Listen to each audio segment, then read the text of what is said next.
Kalau kalian sedang mencari mesin cut off atau mesin chop saw, jangan di skip. Kali ini saya akan mereview sebuah mesin cut off. Ini adalah mesin cut off pertama saya. Jadi kita akan ulas secara mendetail ya teman-teman ya. Dari brand yang cukup punya nama lah ya, yang pengalamannya sudah banyak, brand Haston ya. Kalau dulu namanya ProHex. Nah, kalian mau tahu bagaimana performanya? Stay tune, kita intro dulu.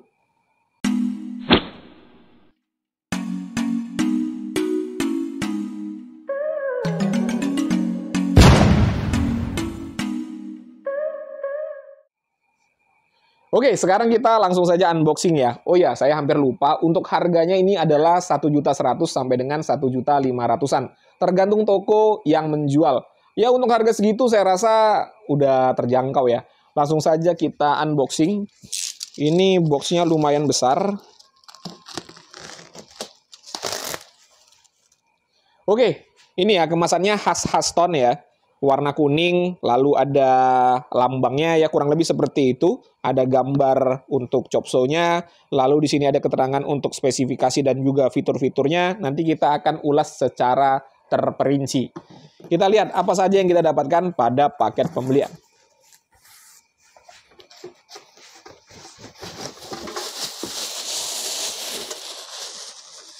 Lumayan berat ya.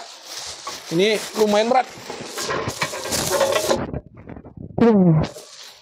Mesinnya juga besar banget ya. Lalu di sini ada kitab-kitabnya. Nanti akan kita lihat.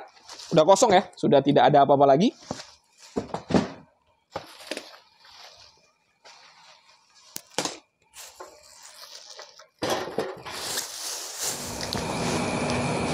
Oke, di paket pembeliannya ya. Di sini kita disertakan juga kunci untuk membuka blade. Ini ya kuncinya.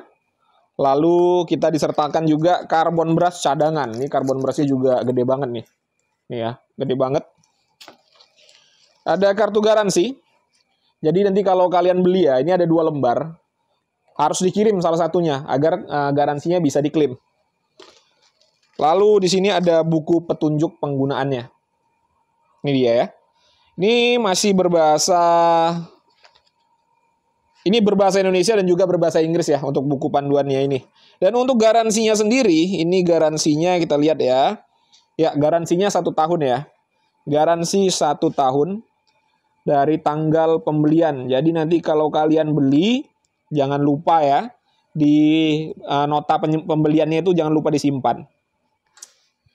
Oke, untuk build quality-nya ya, ini memang Haston nggak main-main teman-teman. Ini untuk harga 1 jutaan saya rasa ini udah bagus sekali untuk build quality-nya. Material bahan yang digunakan pada alat ini didominasi oleh logam. Hampir semuanya logam ya. Ya saya katakan ini 90% logam. Untuk bed cover jelas, plat ya. Lalu untuk plat base-nya ini jelas ya, ini juga plat.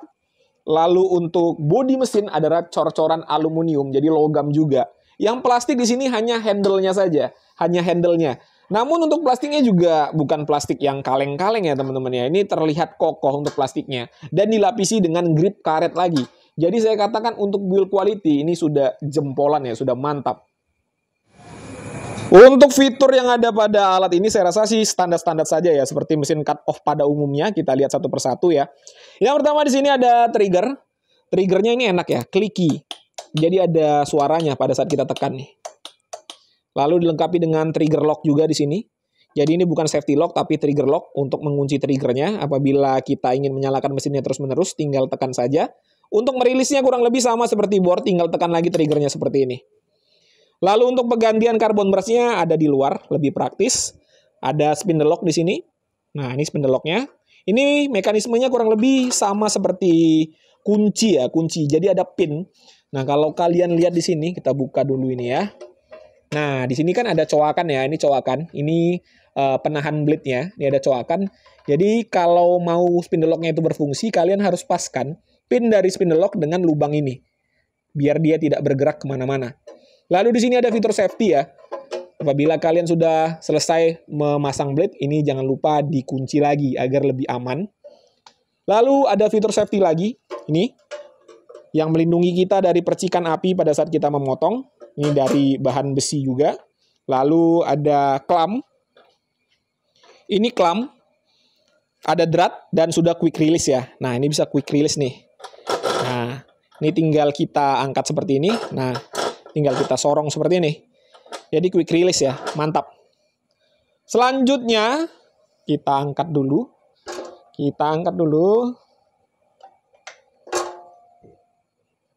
Nah, di sini sudah bisa potong sampai dengan kemiringan 45 derajat.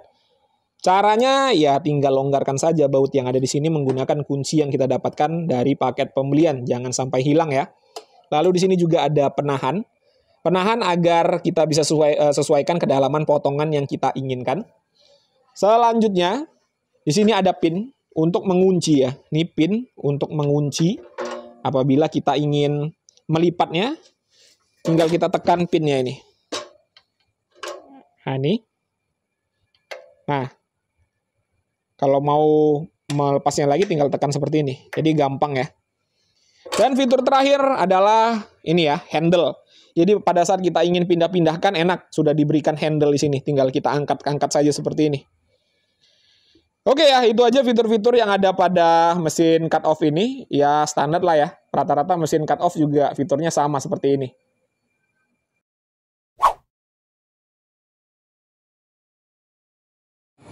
Untuk uji spesifikasi, yang pertama kita akan lihat untuk konsumsi listriknya ya. Kita lihat ya, apakah sampai dengan 2000.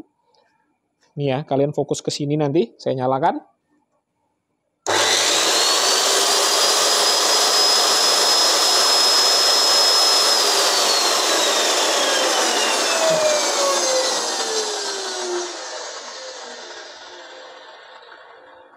Ya, untuk tanpa bebannya saja sampai dengan 1200 watt ya. Bayangkan kalau sudah dikasih beban, pastinya akan melebihi itu.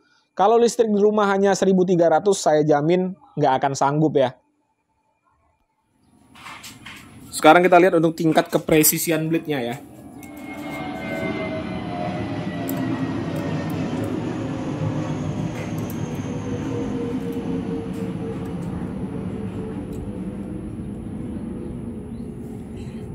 Di angka 28,3 mm.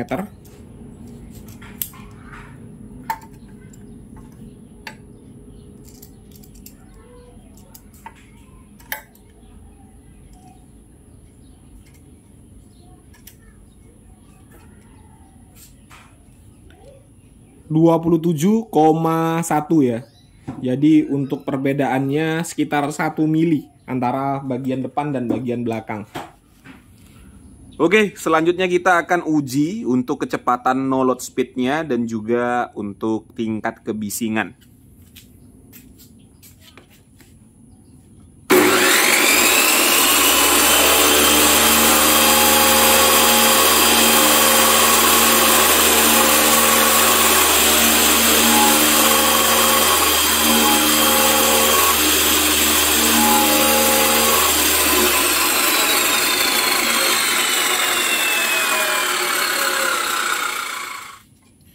Oke, untuk RPM no load speed-nya adalah 4546. Ini over spec ya. Kalau spek tertulis 3800. Dan untuk tingkat kebisingan di angka 109 desibel. Jadi lumayan berisik. Catatan bagi kalian yang tinggal di perumahan ya, harus izin ke tetangga terlebih dahulu kalau mau pakai alatnya.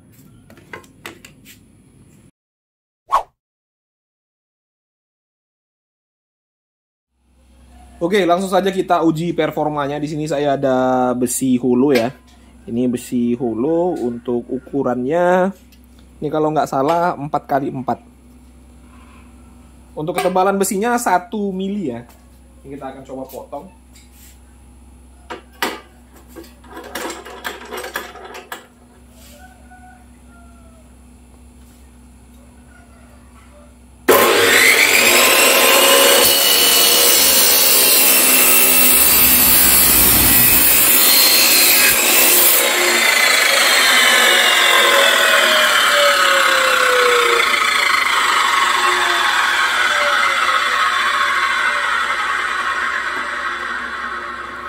Ya, kalau hanya untuk besi-besi holo seperti ini terlalu overpower ya teman-teman ya. Terlalu berlebihan kalau menurut saya. Sekarang kita akan coba potong miring 45 derajat.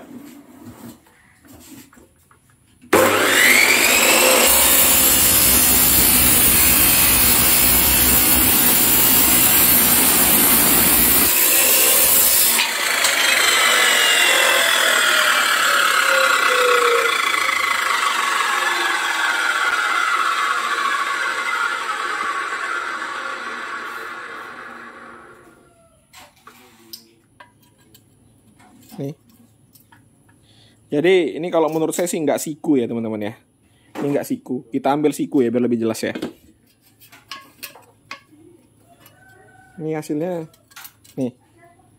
Hasilnya nggak siku 45 derajat. Ya. Ada selanya dia. Dari penglihatan mata juga kelihatan nih. Nih, agak sedikit ke bawah ya. Setelah saya cari-cari di mana letak kesalahannya, kenapa nggak bisa motong 45 derajat secara siku, alasannya di sini teman-teman. Ini, kan ada penunjuknya ya, garis penunjuknya ini. Ini tidak bisa tepat di angkanya ya, harus sedikit melenceng. Ini dia, harus sedikit melenceng. Ini kalau agak sedikit melenceng nih, nah hasilnya siku ya. Siku, tidak ada gap. Nah, tidak ada gap. Tapi kalau kita buat pas di angka 0, maka dia nggak benar-benar 90 derajat ya, tidak benar-benar lurus. Itu kenapa tadi kita coba potong di 45 derajat, nggak bisa siku ya.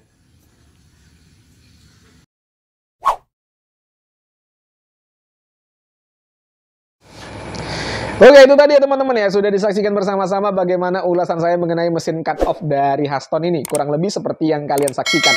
Berikutnya saya akan menceritakan bagaimana pengalaman saya menggunakannya tadi. Jadi ini murni opini pribadi. Kalau kalian punya pandangan yang berbeda, nggak jadi masalah, dituliskan saja pada kolom komentar.